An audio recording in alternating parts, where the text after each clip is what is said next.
qual é a base da guerra que nós enfrentamos? A nossa mente. E quais são as nossas armas? Os frutos do Espírito. Exatamente. Então, quando nós usamos as ferramentas corretas, a gente destrói todo o raciocínio falacioso. O que é uma coisa falaciosa? Mentirosa. Toda mentira de Satanás, todo engano que Satanás coloca, quando você está alicerçado na palavra de Deus, aquele engano, aquele engodo não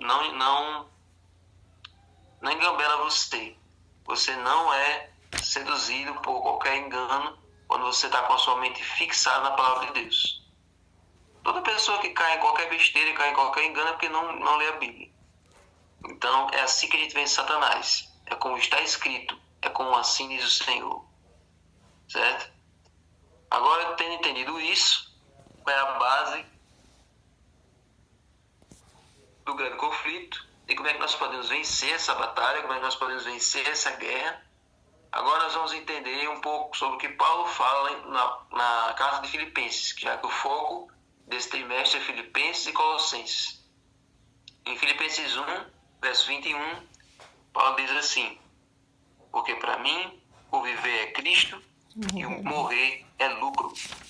Entretanto, se eu continuar vivendo, poderia ainda fazer algum trabalho frutífero. Ainda não sei o que eu devo escolher. Então veja só.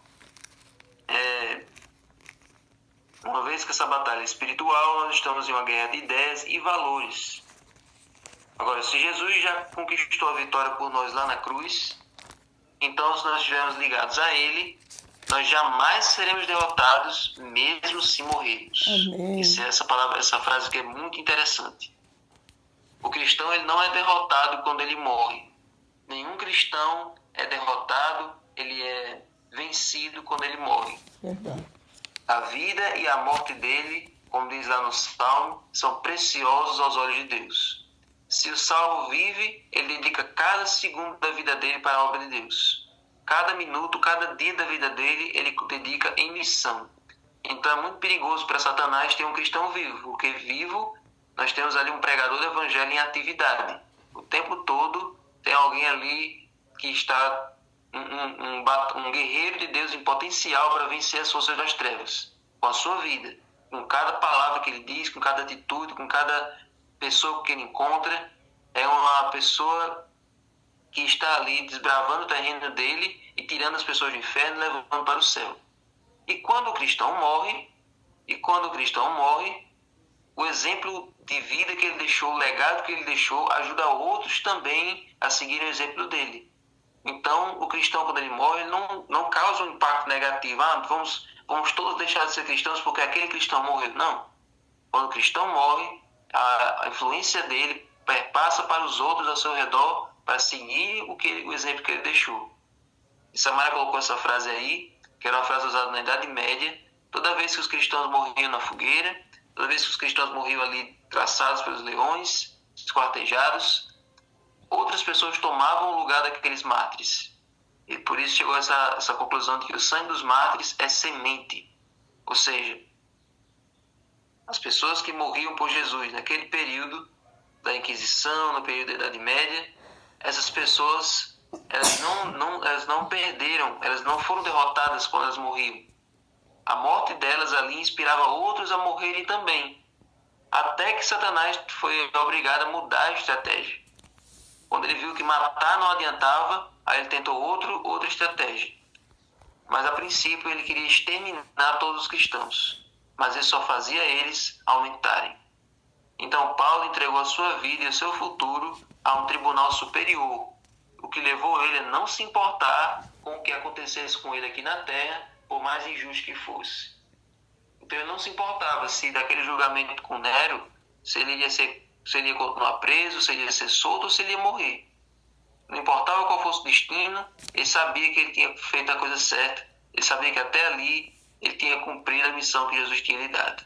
Então, o que quer que acontecesse, seja qual for o destino que Deus tinha reservado para ele, ele estava disposto a aceitar. É claro que a gente não deve escolher a morte. Nenhum cristão deve preferir morrer, certo? Nenhum de nós deve ser louco ao ponto de desejar a morte. A gente tem que dizer a Deus, seja qual for a tua vontade para a minha vida, seja vivo ou morto, eu dedico tudo que eu tenho para ti. Se o Senhor quer eu vivo, que eu dedique minha vida para ti, que eu não venha me afastar de ti. Se o Senhor quiser que eu morra fazendo o que o Senhor quer, fazendo a tua vontade. Então, tinha um sábio lá do livro de Provérbios, que ele escreveu um dos últimos provérbios, que ele gostava de pedir as coisas a Deus. Ele tinha medo de escolher as coisas, ele queria que Deus resolvesse tudo para ele. Por exemplo, lá em Provérbios 30, esse sábio Agur, ele colocou assim, verso 7 e 9. 2 coisas te peço, ó Deus, não recuse meu pedido antes que eu morra. Afaste de mim a falsidade e a mentira, não me deis nem a pobreza nem a riqueza, dá-me o pão que for necessário, para não acontecer que eu estando eu farto, te negue e diga quem é o Senhor, ou que empobrecido, venha furtar e profane o nome de Deus. Então esse sábio aqui, Agur, ele não queria nem a riqueza nem a pobreza. Ele não queria nem a fartura nem a escassez, porque ele achava que na fartura ele poderia se esquecer de quem tinha lhe dado as coisas, e na pobreza ele viesse a roubar e assim quebrasse a lei de Deus. Então, tem pessoas que se elas morressem hoje, elas morreriam salvas, morreriam fazendo a obra de Deus.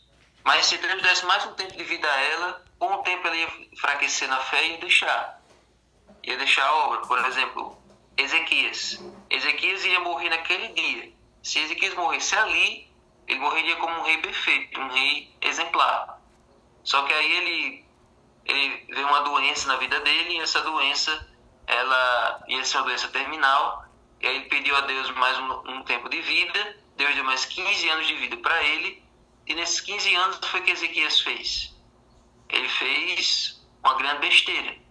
Ele cometeu o erro de mostrar todas as riquezas do palácio dele para os inimigos. Então, o que você está fazendo com o tempo de vida que Deus lhe dá?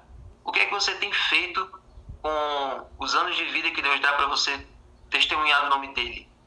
Você tem deixado o evangelho em stand-by? Você tem vivido apenas para você mesmo? Você tem desperdiçado a sua vida apenas fazendo as suas próprias obras? Ou você tem dedicado cada segundo para testemunhar, para fazer a obra de Deus? Então, aproveite a sua vida para fazer o que Deus tem sonhado para você. E esteja disposto a dar a sua vida caso Jesus peça. Agora, como é que hoje o adventista ele vai estar disposto a dar a sua vida por Jesus? A dizer essa frase aqui de que viver para mim é Cristo e morrer para mim é lucro? Se quando acontece algum evento durante o sábado, no sábado à noite, as pessoas passam o sábado se preparando para aquele evento e não dedicam o sábado para a atividade missionária, para ir para a igreja, acordam tarde no sábado de manhã, né? Como é que as pessoas vão estar dispostas a morrer por Jesus se com qualquer pressãozinha o adventista volta a usar brinco, o adventista troca o culto por alguma outra programação?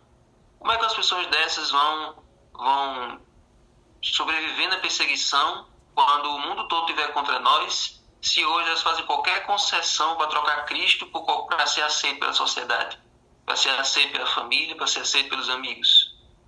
Quando nós decidimos nos tornar cristãos, nós aceitamos pagar o preço de nós sermos odiados pelo resto do mundo.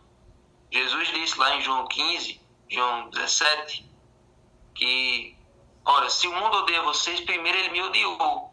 Então não tenham medo do mundo, porque eu venci o mundo. Se o mundo me odeia, muito mais ele vai odiar vocês também. Esse é o preço de ser cristão. Quando você sentir que você está sendo amado pelo mundo, aceito pela sociedade, está tudo indo bem para você, se você está indo na mesma onda que todo mundo, você está errado. O cristão ele anda na contramão do mundo. Então, nós só vamos estar dispostos a dar a nossa vida por Cristo, a morrer por Cristo, se nós hoje estivermos vivendo por Ele. Você não morre por uma pessoa que você não conhece. A gente só está disposto a nos sacrificar, a dar a nossa vida por alguém pelo qual a gente vive. A gente só morre por alguém pelo qual a gente vive, pelo qual a gente tem intimidade. alguém que a gente tem amor. Se você tem amor por Cristo, sua vida e sua morte serão dedicados a Ele. Então, de que maneira você está vivenciando a realidade do grande conflito? Como encontrar o conforto e a força ao saber que Jesus já conquistou a vitória por nós? Sabendo que Jesus já venceu o mundo, nós também podemos vencer o mundo. Sabendo que Jesus já venceu esse conflito, nós também temos a certeza que nós seremos vitoriosos no final. Então dedique os segundos da sua vida para Cristo. E dedique também a sua morte, se for preciso, também para Ele. Quer vivamos ou morramos, somos do Senhor. Amém? Senhor Deus, muito obrigado por essa lição de hoje.